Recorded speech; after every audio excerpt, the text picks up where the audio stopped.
علیکم ورحمۃ اللہ وبرکاتہ۔ الحمدللہ رب العالمین والعاقبۃ للمتقین، الصلاۃ والسلام علی سید الانبیاء والمرسلین وعلی آلہ وصحابہ اجمعین، اما بعد فاعوذ باللہ من الشیطان الرجیم، بسم اللہ الرحمن الرحیم۔ قل هل يستوي الذین یعلمون والذین لا یعلمون، صدق اللہ و مولانا رسولہ النبی الامین المکین الکریم، وعلی آلہ الشاہدین والشاکرین والحمد للہ رب العالمین۔ اہل سنت والجماعت کے دستور کے مطابق آئیے ہم اور آپ سب سے پہلے مل کر گنبد خضرا میں آرام فرمانے والے آقا حضور پرنور شفیع یوم النشور جناب احمد مجتبیٰ محمد مصطفیٰ صلی اللہ علیہ وسلم کی بارگاہ بے کس پناہ میں درود و سلام کا ہدیہ نچھاور کریں۔ پڑھی بآواز بلند، اللہم صلی علی محمد وعلی آل محمد وبارک سلم صلی علیہ، الصلاۃ والسلام علیک یا رسول اللہ صلی اللہ تعالیٰ علیہ وسلم۔ اور ایک مرتبہ بلند آواز سے عقیدت و محبت کے ساتھ نبی اور آل نبی کی بارگاہ میں درود و سلام کا ہدیہ نچھاور کریں۔ اللہم صلی علی محمد وعلی آل محمد وبارک سلم صلی علیہ، الصلاۃ والسلام علیک یا رسول اللہ صلی اللہ تعالیٰ علیہ وسلم۔ الحمدللہ، اللہ تبارک و تعالیٰ کا احسان عظیم کہ اللہ تبارک و تعالیٰ نے ہمیں رمضان المبارک کا مہینہ عطا فرمایا، اور رمضان المبارک کے مہینے میں یہ جو آخری عشرہ ہے، آخری عشرے کی پہلی طاق رات میں ہمارا یہاں پر جمع ہونا اور محفلوں کا انعقاد کرنا، یہ سب اللہ تبارک و تعالیٰ کا فضل و کرم ہے اور احسان و عنایات ہیں کہ اللہ تبارک و تعالیٰ نے ہم گنہگار بندوں کو رمضان المبارک کے مہینے میں 5 طاق راتیں عطا کی، اور آج پہلی طاق رات ہے۔ اور طاق راتوں کے متعلق یہ بولا گیا ہے کہ جو کوئی بندہ رمضان کے مہینے میں 5 راتوں میں شب بیداری کرتا ہے، رات جاگتا ہے اور شب قدر کو تلاش کرتا ہے، تو اللہ تبارک و تعالیٰ اسے 1000 مہینوں کے سے بھی زیادہ اللہ تبارک و تعالیٰ عبادت کا ثواب عطا کرتا ہے۔ یہ قرآن مجید فرقان حمید سے بھی ثابت ہے کہ شب قدر جو ہے وہ 1000 مہینوں سے افضل ہے۔ شب قدر کیا ہے؟ 1000 مہینوں سے، یعنی 1000 مہینے اگر ہم عبادت کریں گے، جو ہمیں اجر و انعام، جو ثواب جو ملے گا، اللہ تبارک و تعالیٰ نے وہ اجر و انعام، وہ ثواب اللہ تبارک و تعالیٰ نے ایک رات میں رکھا ہے۔ سبحان اللہ، کتنا بڑا فضل و کرم ہے۔ لیکن ساتھ میں شرط بھی یہ رکھی ہے کہ یہ ایک رات 5 راتوں میں سے ایک آئے گی، کوئی ایک طے نہیں ہے کہ ہو سکتا ہے کہ 21 ہو سکتا ہے کہ 23 ہو سکتا ہے کہ 25 ہو سکتا ہے کہ 27 ہو سکتا ہے 29 ہو۔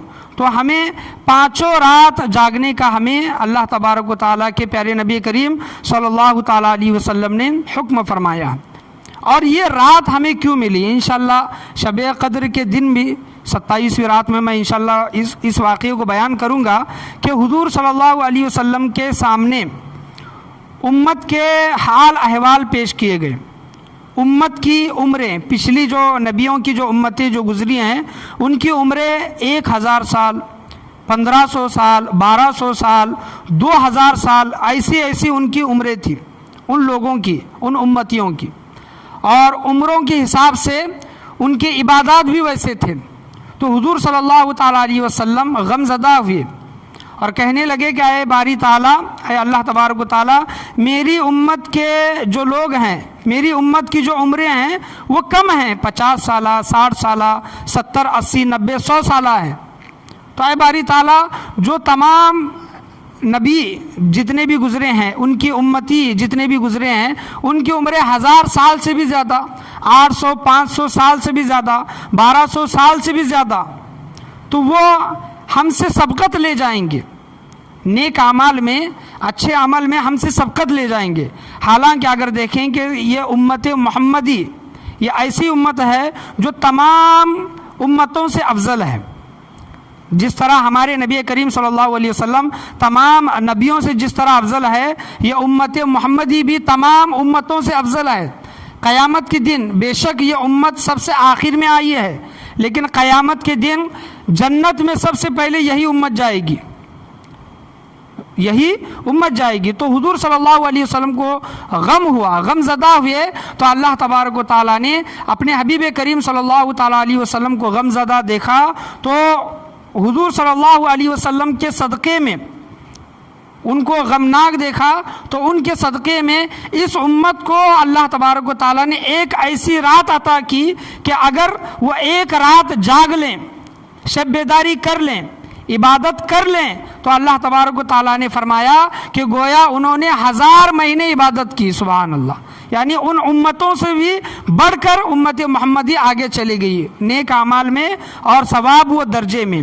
تو دیکھیں کہ اللہ تبارک و تعالیٰ کا کتنا احسان عظیم ہے، اور حضور صلی اللہ تعالیٰ علیہ وسلم کا کتنا بڑا کرم ہے کہ ان کا صدقہ ہے، ان کا وسیلہ ہے کہ ان کے وسیلے سے اللہ تبارک و تعالیٰ نے ہمیں شب قدر میں 5 راتیں اللہ تبارک و تعالیٰ نے عطا فرمائی۔ تو اس احسان کو، اس نعمت کو ہمیں جاننا چاہیے۔ بے شک آج لوگوں کی تعداد کم ہے طاق رات میں شب بیداری میں، لیکن اس کا اجر و انعام اللہ کی بارگاہ میں بہت بڑا ہے، یاد رکھیں، اس کا اجر و انعام اللہ کی بارگاہ میں بہت بڑا ہے۔ اس کا اندازہ لگایا جا نہیں سکتا کہ جو آج شب بیداری کی جا رہی ہے ہمارے اعمال میں کتنی نیکیوں کا اضافہ ہو رہا ہے، ہمارے درجات کس طرح بلند ہو رہے ہیں، اس کا اندازہ ہم اور آپ ہرگز نہیں لگا سکتے۔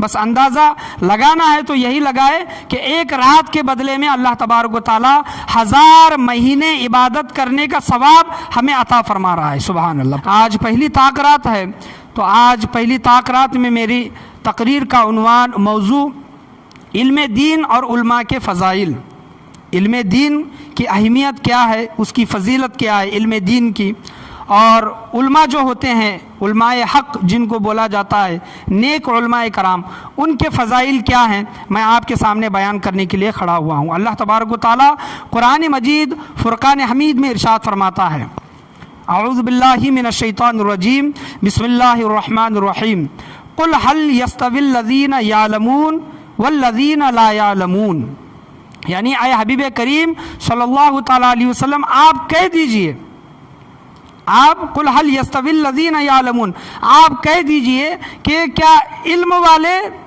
اور بغیر علم والے برابر ہو سکتے ہیں، یعنی جس کے پاس علم ہے اور جس کے پاس علم نہیں ہے، دو لوگ ایسے ہیں جس کے پاس ایک کے پاس علم ہے اور ایک کے پاس علم نہیں ہے، دونوں لوگ کیا برابر ہو سکتے ہیں؟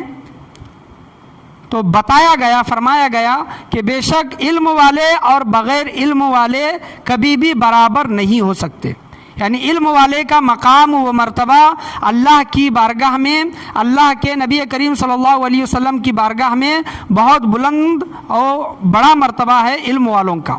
اور علم والوں کے متعلق، اور علم ہی ایک ایسی چیز ہے، چاہے وہ علم دنیا کا ہو چاہے وہ علم دین کا ہو، اگر کسی کے پاس دین کا علم آتا ہے تو وہ اللہ تبارک و تعالیٰ کی اس کو معرفت ہو جاتی ہے، حضور صلی اللہ تعالیٰ علیہ وسلم کی معرفت ہو جاتی ہے، ماں باپ کا مقام و مرتبہ کیا ہے یہی علم سکھاتا ہے، استاد کا ادب کس طرح کرنا چاہیے یہی علم سکھاتا ہے، لوگوں کے ساتھ کس طرح حسن سلوک کے ساتھ پیش آنا چاہیے یہی علم سکھاتا ہے، بڑوں کی تعظیم کس طرح کرنی چاہیے یہی علم سکھاتا ہے، یہی علم ہے جس کے متعلق بتایا گیا کہ اس علم کو کوئی بھی چوری نہیں کر سکتا، یہ علم ایسا ہے، یہ علم ایسی دولت ہے کہ تم اس کو جتنا بانٹو گے اتنا بڑھتا جائے گا، یہ کبھی غم نہیں ہوگا، کبھی کھوئے گا نہیں، اور علم کی وجہ سے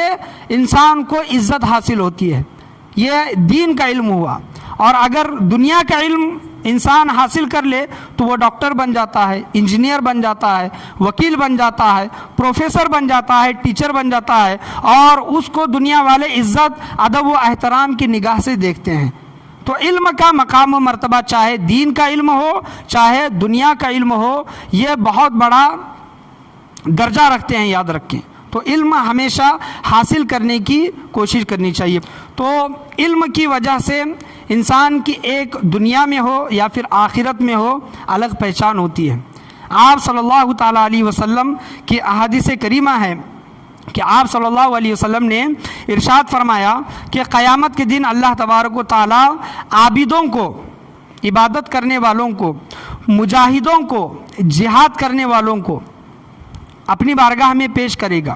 عابد اور مجاہد اللہ کی بارگاہ میں پیش ہوں گے اور اللہ تبارک و تعالیٰ ان سے فرمائے گا کہ تم جنت میں چلے جاؤ۔ اللہ تبارک و تعالیٰ ان کو حکم دے گا کہ تم جنت میں چلے جاؤ۔ علماء، عالم دین اس وقت کھڑے ہوں گے اور اللہ کی بارگاہ میں عرض گزار ہوں گے کہ اے باری تعالیٰ، ہمارے علم کی وجہ سے، ہمارے علم پھیلانے کی وجہ سے عابد نے عبادت کی اور مجاہد نے جہاد کیا۔ اے باری تعالیٰ، ان کو تو یہ انعام عطا فرما رہا ہے، ہمارے لیے کیا؟ اللہ تبارک و تعالیٰ فرمائے گا علماء دین سے، عالم دین سے، کہ ان کا مقام و مرتبہ یہ ہے کہ یہ جنت میں چلے گئے، عبادت کرنے والے اور جہاد کرنے والے، لیکن اے عالم دین، تم میرے نزدیک میرے کچھ معزز فرشتوں کے جیسے ہو۔ جس طرح میرے مقرب فرشتے ہیں، کچھ معزز فرشتے ہیں، اسی طرح تمہاری مثل، تمہارا مقام و مرتبہ اسی طرح ہے، تم یہیں پر رکو۔ عالم دین کو اللہ تبارک و تعالیٰ حکم دے گا کہ تم یہیں پر رکو، تم جس کی بخشش و مغفرت فرماؤ گے، جس کی شفاعت کرو گے، جس کے لیے گزارش کرو گے کہ اے باری تعالیٰ اس کی بخشش و مغفرت فرما، اللہ تبارک و تعالیٰ عالم دین سے کہے گا کہ میں ان لوگوں کی بخشش و مغفرت فرماؤں گا۔ یہ ہے مقام و مرتبہ عالم دین کا، کہ عالم دین کی وجہ سے عابدوں نے عبادت کی اور مجاہدوں نے جہاد کیا۔ قیامت کے دن اللہ تبارک و تعالیٰ شہیدوں کا خون اور عالموں کے قلم کی سیاہی تولے گا۔ شہیدوں کا خون، جتنے بھی شہید ہوئے ہیں، اور عالموں کی قلم کی سیاہی تولے گا۔ تو کتابوں میں آیا ہے کہ عالموں کے قلم کی سیاہی، عالموں کی قلم کی سیاہی شہیدوں کے خون پر بھاری ہوگی۔ سبحان اللہ۔ کیونکہ دیکھیں کہ ایک انسان شہید ہو جاتا ہے، اس کا مقام و مرتبہ اس کو جو ملنا ہے مل جاتا ہے، لیکن ایک عالم دین جو کتاب لکھتا ہے، اپنی قلم جو چلاتا ہے، وہ رہتی دنیا تک، قیامت تک، نسل در نسل، ایک آبادی سے دوسرے آبادی، ایک ملک سے دوسرے ملک، ایک شہر سے دوسرے شہر تک وہ علم پھیلتا ہے، اور اس علم کی وجہ سے لوگ ہدایت کے راستے پر چلتے ہیں۔ تو قیامت کے دن جو علماؤں کی قلم کی سیاہی شہیدوں کے خون کے ساتھ جو تولی جائے گی، شہیدوں کے خون پر علماؤں کے قلم کی سیاہی بھاری ہوگی۔ اس کا وجہ کیا ہے؟ کیونکہ اس علم کی وجہ سے لوگ ہدایت کے راستے پر چلے۔ حضور صلی اللہ علیہ وسلم کی بارگاہ میں ایک شخص نے سوال کیا کہ اے اللہ کے پیارے نبی کریم صلی اللہ علیہ وسلم، آپ بتائیں کہ عالم زیادہ بہتر ہے آپ کے نزدیک یا پھر عابد زیادہ بہتر ہے؟ عبادت کرنے والا زیادہ بہتر ہے یا پھر علم حاصل کرنے والا زیادہ بہتر ہے؟ حضور صلی اللہ تعالیٰ علیہ وسلم مسکرائے اور کہنے لگے اس صحابی کے سوال پر کہ اے شخص، اے صحابی، 70,000 عابد مل جائیں۔ کتنے؟ 70,000 عابد مل جائیں اور وہ پوری رات عبادت کریں اور دن میں روزہ رکھیں، ایک سست عالم کی برابری نہیں کر سکتے۔ اللہ اکبر۔ ایک سست عالم، جب ایک سست عالم کا یہ حال ہے، یہ مقام و مرتبہ ہے، ایک چست عالم کا جو دین کے لیے خدمت کرتا ہے، دین کے لیے اپنا تن من دھن سب لٹاتا ہے، علم دین لوگوں کو سکھانے میں لگتا ہے، تو اس کا مقام و مرتبہ کتنا بڑا ہوگا۔ حضور صلی اللہ علیہ وسلم نے فرمایا کہ ایک عالم کا مرتبہ ایک جاہل پر یا پھر عابد پر اسی طرح ہے۔ آپ صلی اللہ علیہ وسلم نے فرمایا کہ میرا مقام و مرتبہ ایک ادنا صحابی پر، ایک ادنا صحابی پر جس طرح حضور صلی اللہ تعالیٰ علیہ وسلم کا مقام و مرتبہ ہے، اسی طرح ایک عابد پر ایک عالم کا مرتبہ اسی طرح ہے۔ اور عرش کے نیچے ایک شہر ہے، وہاں پر فرشتے ہمیشہ روزانہ ندا دیتے ہیں کہ جس نے عالم کی زیارت کی، فرشتے وہ ندا دیتے ہیں کہ جس نے عالم دین، باعمل عالم دین، نیک عالم دین کی جس نے زیارت کی، اللہ کی رضا کے خاطر اس کو دیکھا، اس کے چہرے کی زیارت کی، وہ فرشتے کہتے ہیں کہ گویا اس نے انبیاء کرام علیہ السلام کی زیارت کی، انبیاء کرام علیہ السلام کی زیارت کی، اور جس نے انبیاء کرام علیہ السلام کی زیارت کی گویا اس نے اللہ کی زیارت کی، اور جس نے اللہ کی زیارت کی اس کا مقام و مرتبہ کل قیامت کے دن جنت میں ہوگا۔ حضور صلی اللہ علیہ وسلم فرماتے ہیں کہ جس نے عالم سے مصافحہ کیا، مصافحہ کرنے کی فضیلت، یہ عالم دین ہے، نیک عالم دین ہے، یہ سمجھ کر، یہ سوچ کر، محبت کے ساتھ، عقیدت کے ساتھ ایک عالم دین سے مصافحہ کیا، آپ صلی اللہ علیہ وسلم فرماتے ہیں کہ گویا اس نے مجھ سے مصافحہ کیا، اور جس نے مجھ سے مصافحہ کیا اللہ تبارک و تعالیٰ کل قیامت کے دن اس کا داخلہ جنت میں فرمائے گا۔ یہ مقام و مرتبہ ایک عالم دین کا ہے۔ اور آپ صلی اللہ علیہ وسلم فرماتے ہیں کہ دنیا میں دو بھوکے ایسے ہیں جو کبھی بھی سیر نہیں ہوتے، یعنی ان کا پیٹ نہیں بھرتا، سیر نہیں ہوتے۔ ایک دنیا کا بھوکا، صرف دنیا دنیا کہتا ہے۔ صحابی رسول صلی اللہ تعالیٰ علیہ وسلم نے فرمایا کہ ایک دنیا کا بھوکا اور ایک علم کا بھوکا، یعنی جس کو علم کی طلب لگ جائے، علم کی جستجو لگ جائے کہ میں علم حاصل کروں گا، علم سیکھوں گا، تو وہ ایسا بھوکا ہو جاتا ہے کہ کبھی بھی سیر نہیں ہوگا۔ جس طرح ہم دیکھتے ہیں کہ دنیا میں اگر ہمیں کتنی بھی دنیا مل جائے، حضور صلی اللہ علیہ وسلم نے فرمایا کہ اگر انسان کو دنیا میں ایک سونے کا پہاڑ دیا جائے تو انسان اور تمنا کرے گا کہ میرے پاس اور ایک سونے کا پہاڑ ہو۔ تو اسی طرح جس طرح دنیا کی بھوک مٹ نہیں سکتی، اسی طرح علم کی بھی بھوک کیا ہوگی؟ نہیں مٹے گی۔ علم ایک ایسی چیز ہے، دیکھیں کہ قرآن کریم فرقان حمید کا جو آغاز ہوتا ہے، ہم جو قرآن کریم فرقان حمید کو کھولتے ہیں، پڑھتے ہیں تو سورہ فاتحہ سے کیا ہوتا ہے؟ شروعات ہوتی ہے۔ لیکن قرآن کریم فرقان حمید کی سب سے پہلی جو آیت اتری سورہ علق کی، اقرأ بسم ربک الذی خلق، کہ پڑھیے اپنے رب کے نام سے، پڑھیے اپنے رب کے نام سے۔ اسی آیت سے اندازہ لگایا جا سکتا ہے کہ اسلام میں پڑھنے اور پڑھانے کا کتنا بڑا مقام و مرتبہ ہے، کہ پڑھیے، اقرا۔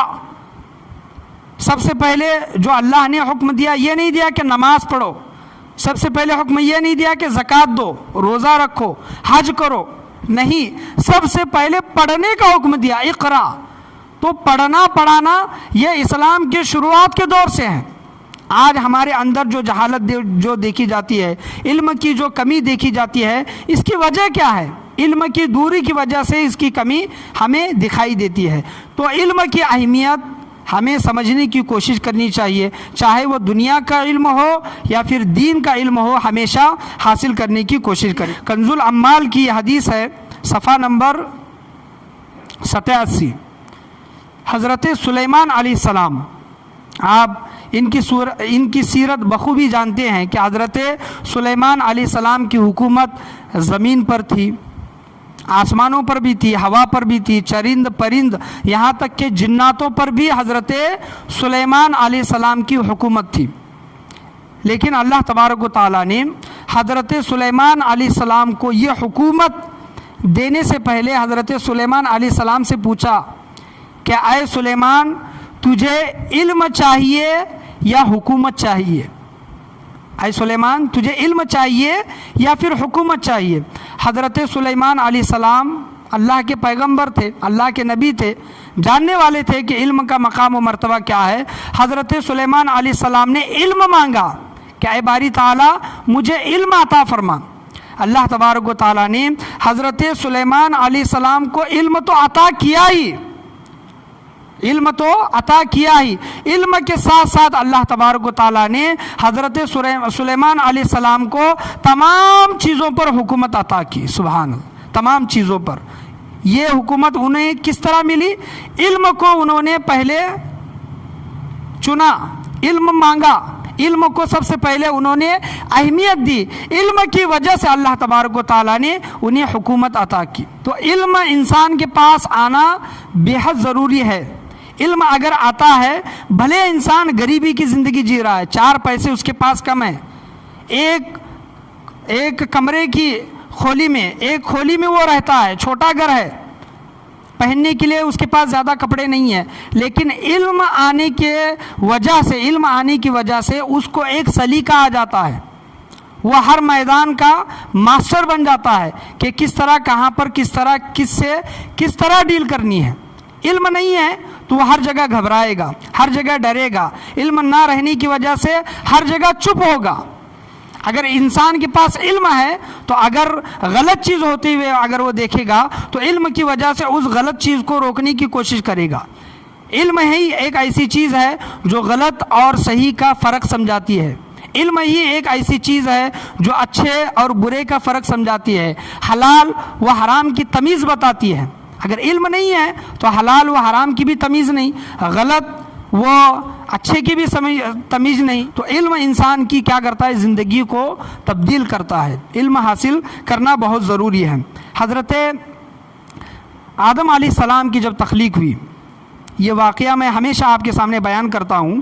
حضرت آدم علیہ السلام کو جب اللہ نے پیدا کرنے کا ارادہ فرمایا تو فرشتوں نے ایک سوال کیا کہ اے باری تعالیٰ، تو ایسی مخلوق کو پیدا کرے گا، یعنی انسانوں کو ایسی مخلوق کو پیدا کرے گا جو دنیا میں جا کر دنگا فساد کرے گی، جھگڑا فساد کرے گی، خون قتل غارت کرے گی۔ تو اللہ نے فرشتوں کو حکم دیا کہ اے فرشتوں، جو میں جانتا ہوں وہ تم نہیں جانتے۔ فرشتے وہاں پر خاموش ہو گئے۔ لیکن جب باری آئی حضرت آدم علیہ السلام کو سجدہ کرنے کی، سجدہ تعظیمی، اور حضرت آدم علیہ السلام کو فرشتوں کے سامنے پیش کرنے کی، تو اللہ نے حضرت آدم علیہ السلام کو ایسے ہی فرشتوں کے سامنے پیش نہیں کیا، بلکہ اللہ تبارک و تعالیٰ نے حضرت آدم علیہ السلام کو 18,000 مخلوقات کا علم حضرت آدم علیہ السلام کو دیا۔ کتنا دیا؟ 18,000 مخلوقات، جس کا ہم گمان بھی نہیں کر سکتے، ہماری سوچوں سے بھی وہ پرے ہیں، ہمارے ذہنوں میں بھی وہ چیزیں آ نہیں سکتی۔ 18,000 مخلوقات اللہ کی ہیں، اور ان تمام چیزوں کی بولیاں، ان تمام چیزوں کا علم اللہ نے حضرت آدم علیہ السلام کو دیا، اور فرشتوں کو بلایا، اور ایک سوال اللہ نے فرشتوں سے کیا۔ فرشتوں نے کہا کہ ہم اس سوال کا جواب نہیں جانتے، اس چیز کا مطلب نہیں جانتے۔ وہی سوال اللہ تبارک و تعالیٰ نے حضرت آدم علیہ السلام سے کیا۔ حضرت آدم علیہ السلام نے اللہ تبارک و تعالیٰ کے ہر سوال کا جواب دیا۔ فرشتوں نے دیکھا کہ یہ حضرت آدم علیہ السلام ہر چیز کا علم ان کے پاس ہے، اللہ تبارک و تعالیٰ نے ان کو ہر چیز کا علم دیا ہے۔ اللہ نے فرمایا کہ اب حضرت آدم علیہ السلام کو سجدہ تعظیمی کرو، تو تمام فرشتوں نے حضرت آدم علیہ السلام کو سجدہ تعظیمی کیا۔ تو وہ اللہ کے حکم سے فرشتوں نے حضرت آدم علیہ السلام کو سجدہ کیا، لیکن فرشتوں سے معزز، وہ بہتر حضرت آدم علیہ السلام کو، فرشتوں سے بہتر، فرشتوں سے اچھا، فرشتوں سے معزز حضرت آدم علیہ السلام کو کس چیز نے بنایا؟ علم نے۔ بہتر، جو فرشتوں سے جو بہتر اور معزز جو بنایا، اللہ تبارک و تعالیٰ نے جو حضرت آدم علیہ السلام کو جو علم عطا کیا تھا، وہ علم تمام فرشتوں سے بڑھ کر حضرت آدم علیہ السلام کو بنایا۔ ایک تو وہ نبی تھے، نبی کا مرتبہ فرشتے سے بڑھ کر ہوتا ہی ہے، لیکن فرشتوں نے جو سوال کیا تھا کہ اے باری تعالیٰ، تو ایسی مخلوق کو جو پیدا کرے گا جو دنیا میں جا کر فسادات کرے گی، قتل خون غارت گری کرے گی، تیری نافرمانی کریں گے، اللہ کی نافرمانی کریں گے، لیکن کچھ ایسے بھی بندے ہیں جو دنیا میں جن کی وجہ سے اللہ تبارک و تعالیٰ لوگوں پر رحمتوں کا، برکتوں کا نزول فرماتا ہے۔ وہ لوگ کون ہیں؟ وہ عالم دین ہیں، وہ علماء ہیں۔ اللہ تبارک و تعالیٰ کی 999 رحمتیں اترتی ہیں، اللہ تبارک و تعالیٰ کی زمین والوں پر 999 رحمتیں عالم دین پر اترتی ہیں، علم والوں پر اترتی ہیں، جو علم کو پھیلاتے ہیں، علم کا کام کرتے ہیں، اور ایک رحمت اللہ تبارک و تعالیٰ کی تمام دنیا والوں پر، زمین والوں پر اترتی ہیں۔ 999 رحمتیں کن پر اتر رہی ہیں؟ علم والوں پر، علم پھیلانے والوں پر، عالم دین پر، اور ایک رحمتیں تمام دنیا والوں پر اتر رہی ہیں، تو اس سے آپ اندازہ لگائیں کہ دنیا میں جب ان کا اتنا بڑا مقام و مرتبہ ہے، آخرت میں ان کا مقام کتنا بڑا ہوگا، اندازہ بھی نہیں کر سکتے۔ تو اس وجہ سے علم کی اہمیت کو سمجھے اور علم حاصل کرنے کی کوشش کریں۔ ابن ماجہ کی حدیث ہے، جو علم دین سے جو دور بھاگتے ہیں، علم دین کو اہمیت نہیں دیتے، ابن ماجہ کی حدیث ہے، آپ صلی اللہ علیہ وسلم نے ارشاد فرمایا، اللہ تبارک و تعالی جس کے ساتھ بھلائی کا ارادہ کرنا چاہتا ہے، اللہ تبارک و تعالی جس کے ساتھ بھلائی کا ارادہ کرنا چاہتا ہے، اس کو اللہ تبارک و تعالی دین کی سمجھ عطا کرتا ہے، دین کی دولت سے نوازتا ہے، دین کی سمجھ عطا کرتا ہے۔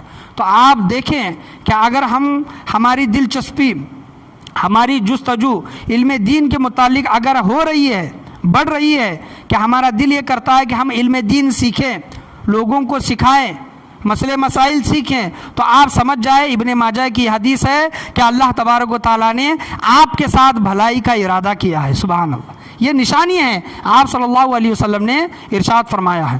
محمود غزنوی رحمۃ اللہ علیہ، آج ان کا کیریکٹر ہندوستان میں ایک برے بادشاہ کی صورت میں لوگوں کے سامنے ہسٹری میں پیش کیا جاتا ہے، لیکن محمود غزنوی رحمۃ اللہ علیہ یہ بادشاہ ہونے کے ساتھ ساتھ ایک بہت بڑے اللہ والے تھے، محمود غزنوی، اور علم والے تھے، اور ان کے دل میں ہمیشہ ایک 3 سوالات ہمیشہ گردش کرتے رہتے، 3 سوالات ہمیشہ آتے رہتے۔ پہلا سوال ان کا کیا تھا، محمود غزنوی کا، کہ میں اپنے باپ کا اصل بیٹا ہوں کہ نہیں۔ ان کے ابا جان کا نام سبکتگین تھا، کیا تھا؟ سبکتگین۔ حضرت محمود غزنوی رحمۃ اللہ علیہ کے دل میں ہمیشہ یہ خیال آتا کہ میں اپنے باپ کا اصل بیٹا ہوں کہ نہیں، کیونکہ اس وقت بادشاہ لوگ بہت زیادہ شادیاں کرتے تھے اور ان کے کنیزیں بھی ہوتی تھی، تو انہیں ایک ڈاؤٹ تھا، انہیں ایک شک تھا کہ میں اپنے باپ کا اصل بیٹا ہوں کہ نہیں۔ اور دوسرا ایک وہ حدیث جو پڑھتے تھے کہ انبیاء علماء کے متعلق جو بولا جاتا ہے، علماء کرام انبیاء کرام علیہ السلام کے وارث ہیں۔ نبیوں کے وارث کون ہیں؟ نبیوں کے وارث عالم دین ہے، علماء کرام ہیں۔ نبی اس دنیا سے جاتے وقت اپنی مال دولت وغیرہ جائیداد چھوڑ کر نہیں جاتے، بلکہ نبی جب اس دنیا سے جاتے ہیں، ظاہری دنیا سے جب جاتے ہیں تو علم چھوڑ کر جاتے ہیں۔ کیا چھوڑ کر جاتے ہیں؟ علم، وراثت میں علم چھوڑا، اور جس نے اس علم کو حاصل کیا تو وہ نبی کا وارث بن گیا۔ نبی کا وارث بننے کے لیے، انبیاء کا وارث بننے کے لیے اس خاندان میں پیدا ہونا یہ ضروری نہیں ہے، وہ اللہ تبارک و تعالیٰ کی مرضی ہے، لیکن ایک آپ صلی اللہ تعالیٰ علیہ وسلم نے طریقہ بتا دیا کہ اگر تم انبیاء کے وارث بننا چاہتے ہو، انبیاء کرام کے وارث بننا چاہتے ہو تو علم حاصل کرو۔ جو کوئی علم حاصل کرتا ہے اور علم والا بن جاتا ہے، علماء بن جاتے ہیں، تو وہ انبیاء کے وارث بن جاتے ہیں۔ علماؤں کو انبیاء کا وارث بتایا گیا ہے، تو ان کے دل میں ہمیشہ یہ خیال ہوتا، یہ آتا۔ یہ دوسرا سوال، کیا علماء کرام انبیاء کرام علیہ السلام کے وارث ہیں؟ کیا علماء کرام، جو حدیث جو بتائی گئی ہے کہ علماء انبیاء کے وارث ہیں، کیا یہ حدیث صحیح ہے؟ اور تیسرا ان کے دماغ میں یہ خیال آتا کہ کیا قیامت برپا ہوگی، کیا جنت حق ہے، کیا قیامت برپا ہوگی؟ یہ خیال ان کے دل میں ہمیشہ گردش کرتے رہتے، اور یہی سوال زندگی کے ساتھ وہ گزرتے رہے۔ ایک مرتبہ ان کا قافلہ کہیں پر جا رہا تھا، اور جو قندیلیں جو ہوتی ہیں، چراغ گاہیں، قندیلیں، ان قندیلوں کی روشنی میں ایک بچہ قرآن یا پھر مسئلے مسائل کی کتابیں پڑھتا ہوا اس قافلے کے ساتھ چل رہا تھا۔ ایک بچہ، ایک مدرسے کا طالب علم بچہ اس قندیلوں کی روشنی میں، اس وقت تو لائٹ وغیرہ کا کچھ انتظام نہیں تھا، ان قندیلوں کی روشنی میں وہ بچہ پڑھتے ہوئے چل رہا تھا۔ محمود غزنوی رحمۃ اللہ علیہ نے اس بچے کو دیکھا اور اس بچے کے اس عمل سے بہت خوش ہوئے کہ کتنا پیارا بچہ ہے، دین کی کتنی تڑپ رکھتا ہے، کہ اندھیری رات ہے، لوگ تو چل رہے ہیں قافلے کے ساتھ، لیکن وہ بچہ روشنی کی وجہ سے، اجالے کی وجہ سے اس قندیلوں کے ساتھ میں چل رہا ہے اور اپنا جو بھی پڑھنے کی جو چیزیں ہیں وہ پڑھتا ہوا جا رہا ہے۔ اس بچے سے بہت خوش ہوئے اور اپنے سپاہیوں کو حکم دیا کہ ایک قندیل اس بچے کو دے دو، وقف کر دو، اور اس بچے کو کہو کہ اس بادشاہ کے طرف سے ہے۔ فرشتوں نے بادشاہ کا حکم مانا اور ایک قندیل اس بچے کو دے دی، اور رات اسی طرح گزرتی رہی۔ سلطان محمود غزنوی رحمۃ اللہ علیہ اپنے محل میں آئے اور سو گئے۔ محمود غزنوی رحمۃ اللہ علیہ سفر کرتے ہوئے آئے اور سو گئے۔ وہ سو گئے لیکن ان کی تقدیر جاگ اٹھی۔ سبحان اللہ۔ تقدیر کیوں جاگ اٹھی؟ کہ ان کے خواب میں سرکار دو جہاں صلی اللہ تعالیٰ علیہ وسلم تشریف لے کر آئے۔ سرکار دو جہاں صلی اللہ تعالیٰ علیہ وسلم کی زیارت، ان کی سعادت حضرت محمود غزنوی رحمۃ اللہ علیہ کو نصیب ہوئی، سعادت حاصل ہوئی۔ حضور صلی اللہ تعالیٰ علیہ وسلم نے حضرت محمود غزنوی رحمۃ اللہ علیہ سے کہا کہ اے سبکتگین کے بیٹے، کیا کہا؟ اے سبکتگین کے بیٹے، تم نے انبیاء کے ورثہ کی تم نے آج عزت کی ہے، انبیاء کے وارثوں کی تم نے آج عزت کی ہے، ان کی خدمت کی ہے۔ اے سبکتگین کے بیٹے، تم نے آج انبیاء کے وارثوں کی خدمت کی ہے، اللہ تبارک و تعالیٰ قیامت کے دن تمہیں جنت میں داخل فرمائے گا، قیامت کے دن تمہیں جنت میں داخل فرمائے گا۔ دیکھیں کہ حضور صلی اللہ تعالیٰ علیہ وسلم کے کلمے کیا ہیں کہ ایک ہی جملے میں، ایک ہی کلمے میں جو محمود غزنوی رحمۃ اللہ علیہ کو جو سالوں سے جو سوال ستا رہے تھے، کیا ستا رہے تھے کہ میں اپنے باپ کا بیٹا ہوں کہ نہیں، میں اپنے باپ کا بیٹا ہوں کہ نہیں، کیا علماء انبیاء کے وارث ہیں کہ نہیں، کیا قیامت برپا ہوگی، میں جنت میں جاؤں گا کہ نہیں، یہ تین سوالات حضرت محمود غزنوی رحمۃ اللہ علیہ کے دماغ میں ہمیشہ آتے رہتے تھے۔ تینوں سوالوں کے جوابات حضور صلی اللہ تعالیٰ علیہ وسلم نے ایک جملے میں دیے، کہا کہ اے سبکتگین کے بیٹے، اے سبکتگین کے بیٹے، تم نے انبیاء کے وارثوں کی تم نے عزت کی ہے، اللہ تبارک و تعالیٰ قیامت کے دن تمہارا داخلہ جنت میں فرمائے گا۔ تو اس سے ایک بات یہ پتہ چلی، آپ صلی اللہ تعالیٰ علیہ وسلم نے خود اس کی خوشخبری دی کہ آئے تمہارے دل میں جو خیال آتا ہے کہ تم اپنے باپ کے بیٹے ہو کہ نہیں، سبکتگین کے بیٹے، تم اپنے باپ ہی کے بیٹے ہو۔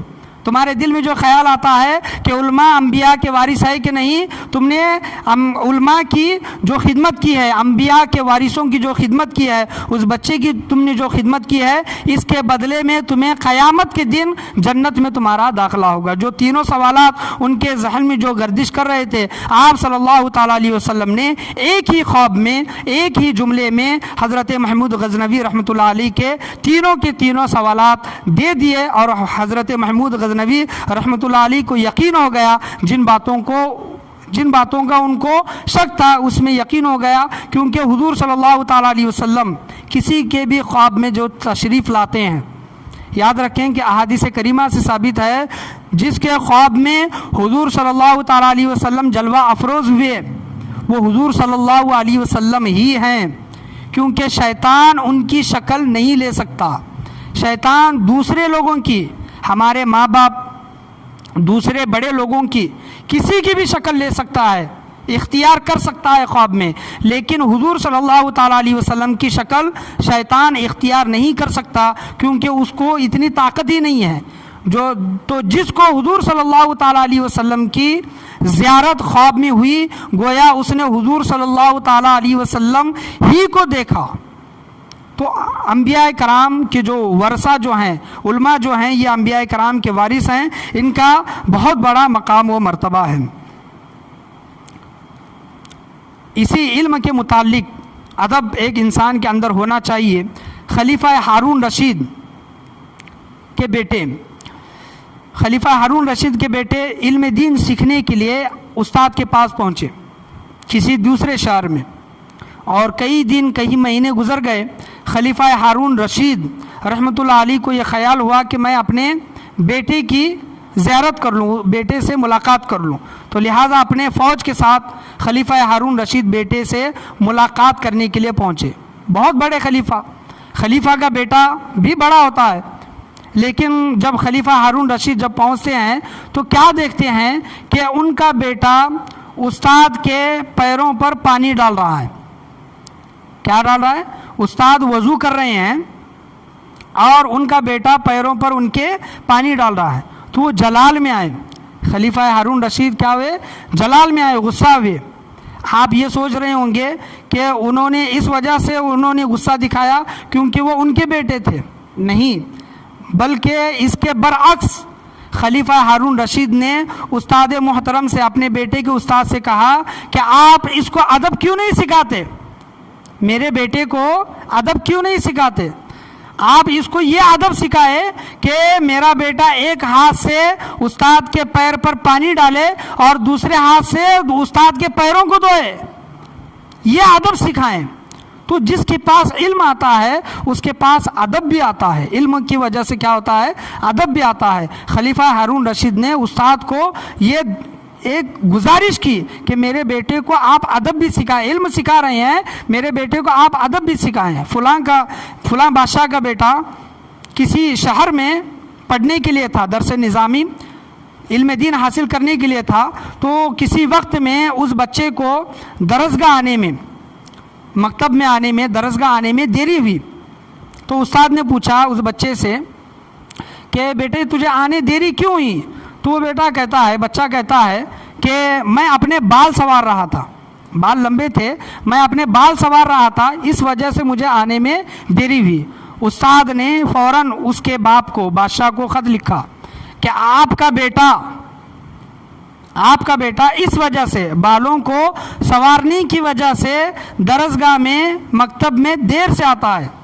تو اس پر بادشاہ کا جواب کیا ہونا چاہیے کہ میرا بیٹا ہے, جو چاہے کرے, آپ کا پڑھانے کا کام ہے, آپ پڑھاؤ.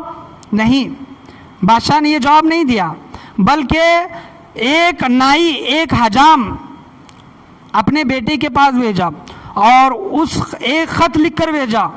اور بادشاہ نے کہا کہ جس علم دین کو حاصل کرنے کے لیے میرے بچے کو اتنی دیر لگتی ہے, جن بالوں کی وجہ سے, میں ان بالوں کو کٹوانے کے لیے ایک نائی کو, ایک حجام کو بھیج رہا ہوں تاکہ میرے بچے کے سر کے بال ہی نہ رہے, تاکہ اس کو علم دین سیکھنے کے لیے دیری نہ ہو, مکتب میں, درسگاہ میں آنے کے لیے دیری نہ ہو. لہٰذا میں خط کے ساتھ ساتھ یہ حکم دیتا ہوں کہ میرے بچے کے سر کے بال نکالے جائے تاکہ اس کو دوبارہ آنے میں دیری نہ ہو. تو علم دین کو اتنی اہمیت دیتے تھے, بادشاہ ہو کر بھی, خلیفہ ہو کر بھی اتنی اہمیت دیتے تھے. کسی بزرگ سے سوال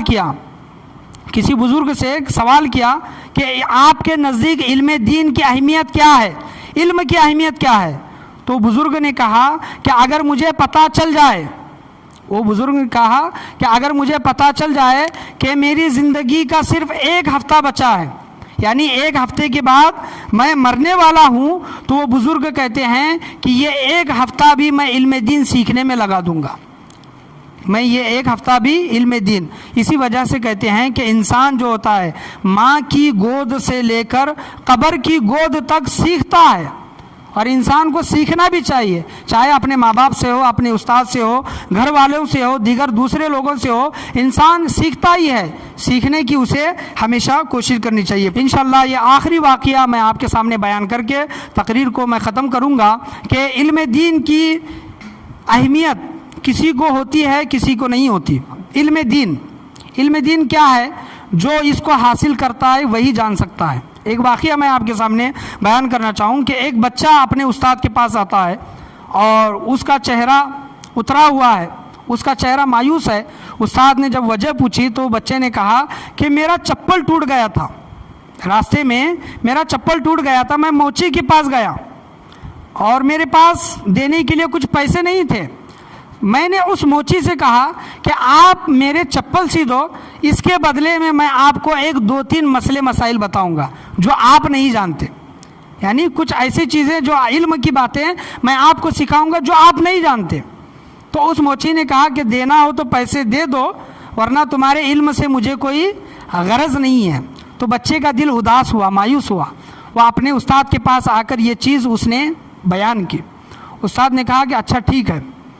استاد اپنے کمرے میں گئے, الماری میں سے ایک ہیرا نکالا, ہیرا, اور بچے کو دیا اور بچے کو کہا کہ تمہیں 2 لوگوں کے پاس جانا ہے اور اس ہیرے کی قیمت معلوم کرنی ہے.